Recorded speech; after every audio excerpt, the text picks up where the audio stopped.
Hi, my name's Starsky and welcome to From the Studio on Clubbing TV. In this episode, we're going to take a look at a really small little synthesizer, and that's the Elmyra2 from Neutral Labs.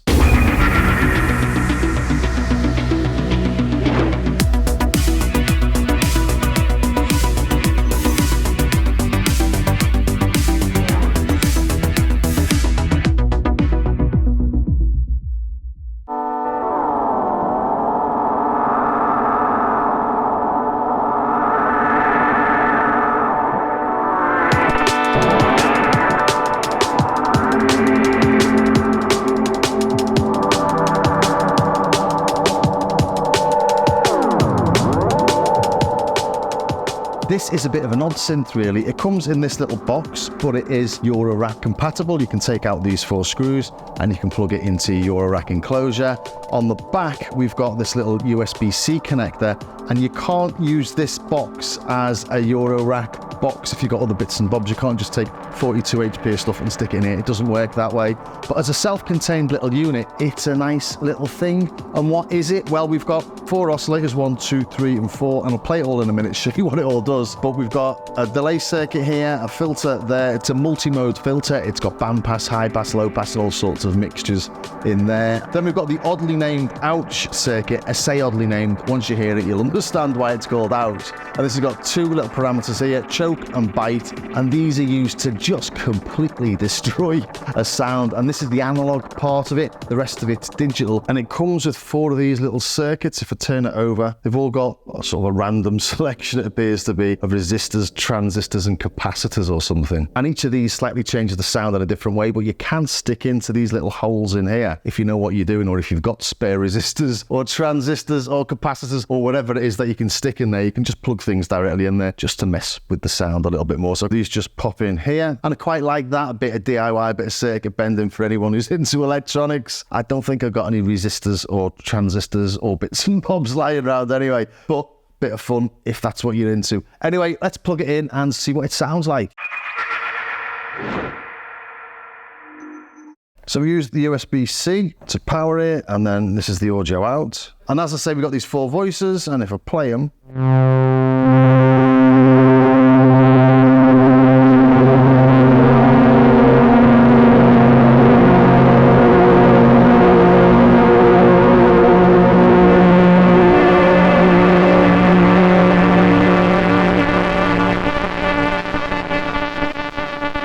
we're instantly getting all that fuzzy, grainy, weird, gritty stuff that this is brilliant at. And I'll just quickly run through what it's all doing here. Let's turn the delay off and the cut off to the maximum. So,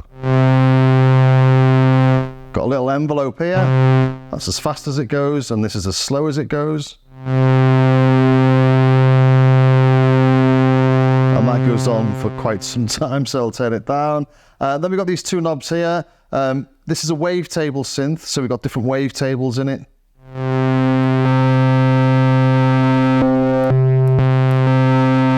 And we modulate through those wavetables using this knob here.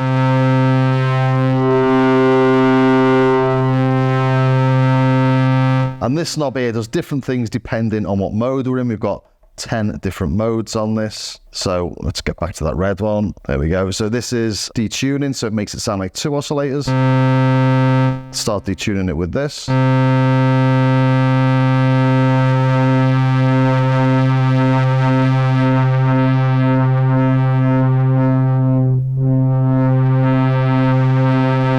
Let's add a bit of delay just to make things a bit crazier. Then we've got, as I say, lots of different modes. This one's chords.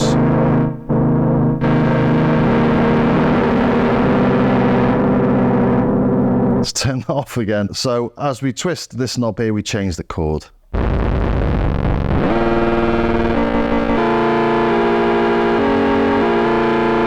Then we've got bit crushers, we've got different filters in there as well. That's changing bits. This is a sample rate reducer. Let's get all sorts of crunchy, real lo-fi things from that, and this adds noise. So they're the basic ways it makes sound.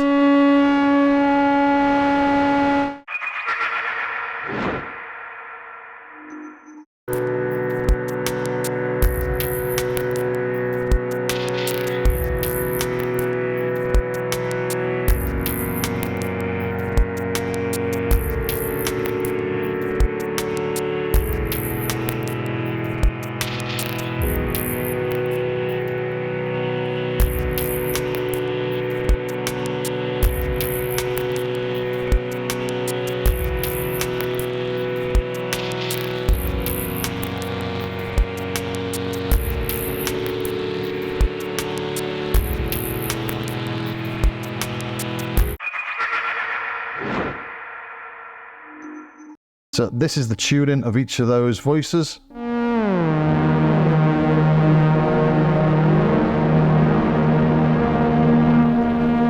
And if we want to quantize that tuning, we press this button here. And now these will all be in tune with the piano keyboard.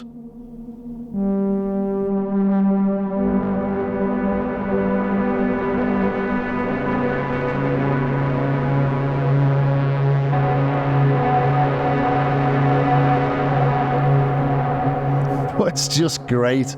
All these little crunchy noises are fantastic, aren't they?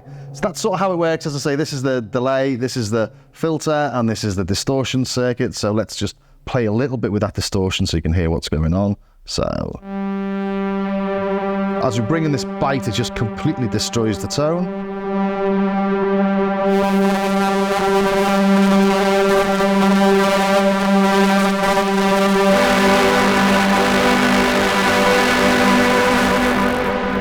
And if we change these, they just change it ever so slightly, do different things.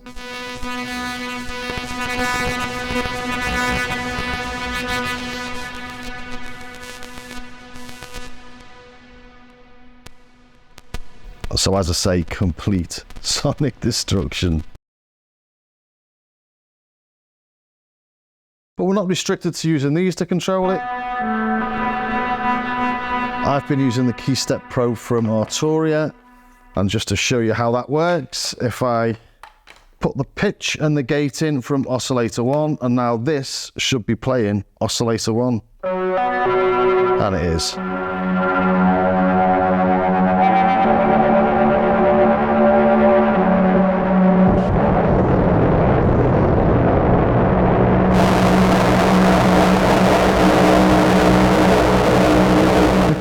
It's almost like no matter what you do with this, it sounds fabulous, doesn't it?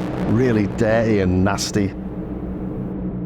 Here's a little demo I made then using the arpeggiator on the KeyStep, and then using a couple of the keys with the drum outputs to trigger the other oscillators, and those other oscillators are at a fixed pitch, so you got 3 notes to play as a melody. But it just means that you can do more than standard sort of weird drones with it.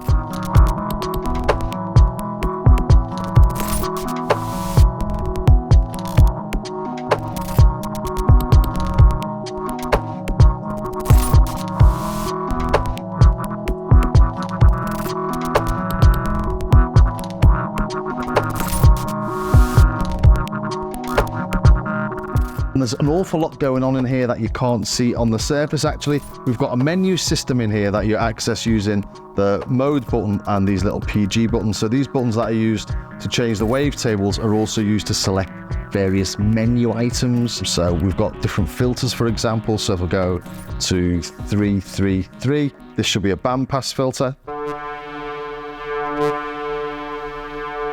And it is. 331 is like a ladder filter.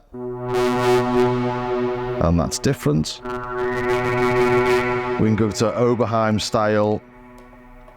This is a 12 dB. Not as resonant. Let's turn that bite off for now. So compare that with, so different things happening in there. And something I'd really like to do is change the signal default routing. The default signal routing goes through the filter and then to the delay. But if we hit mode and do 1, 3, 4, it's now going from the delay into the filter, which means you can filter the delay output.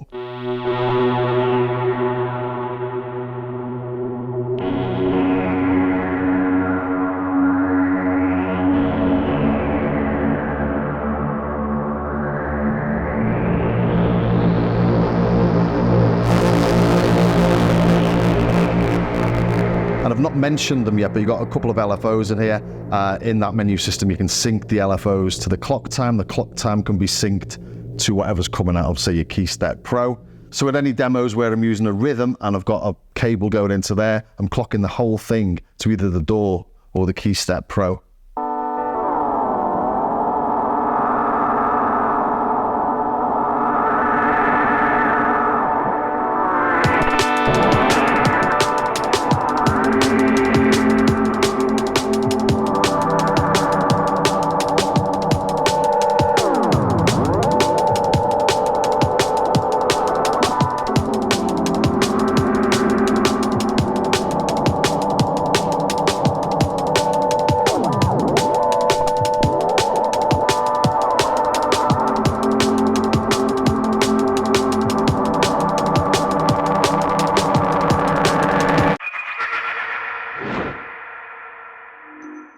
yeah, so there you have it, the Elmyra2. I really like this thing. It's got a real character to it. It's not like any normal synth you're going to come across, but it's those weird textures and dirty sort of horrible basses and weird sort of ambient things you can get out of it that I really like. It's just something that would take a lot of time to try and create with other tools, and they just pop out of this. Yeah, it's no good for doing a straight up bass line or a lovely chilled out pad perhaps, but for all that lo-fi, grungy, dirty grittiness, for those ambient tracks, or for just taking some of the weirder stuff that comes out of it and using them for effects, it's absolutely brilliant. It's not cheap, it's about £500, so it's not going to be your first synth, but if you are into your bits of kit and you've got a bit of a modular setup, or maybe you're thinking of getting into modular because you don't need to have a modular kit to use this, obviously, it's well worth taking a look. But I just thought I'd show it really for interest's sake, because it's interesting.